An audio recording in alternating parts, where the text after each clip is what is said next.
নবী মোহাম্মদ সাল্লাল্লাহু আলাইহি ওয়াসাল্লামের স্ত্রী আয়েশা রাদিয়াল্লাহু তাআলা আনহা, নবী মোহাম্মদ সাল্লাল্লাহু আলাইহি ওয়াসাল্লামের মেয়ে ফাতেমা রাদিয়াল্লাহু তাআলা আনহা দুইজনকেই কি মা বলা যাবে? নবী মোহাম্মদ সাল্লাল্লাহু আলাইহি ওয়াসাল্লামের স্ত্রী আয়েশা রাদিয়াল্লাহু তাআলা আনহা এবং নবী মোহাম্মদ সাল্লাল্লাহু আলাইহি ওয়াসাল্লামের মেয়ে ফাতেমা রাদিয়াল্লাহু তাআলা আনহা দুইজনকেই মা বলা যাবে না। নবী মোহাম্মদ সাল্লাল্লাহু আলাইহি ওয়াসাল্লামের স্ত্রীরা হচ্ছে মুমিনদের মা, উম্মুহাতুল মুমিনিন। The wives of the prophet are our mother.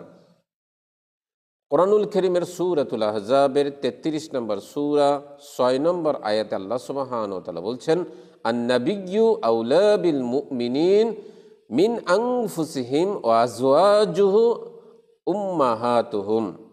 আল্লাহ সুবহানাহু ওয়া তাআলা কোরআনুল কারীমের সূরাতুল আহজাবের 33 নম্বর সূরা 6 নম্বর আয়াতে বলছেন, আন-নাবিয়্যু নবী হচ্ছেন, আওলা অধিক ঘনিষ্ঠ, বিল মুমিনিন মুমিনদের নিকটে, মিন আনফুসিহিম তাদের নিজেদের চাইতে।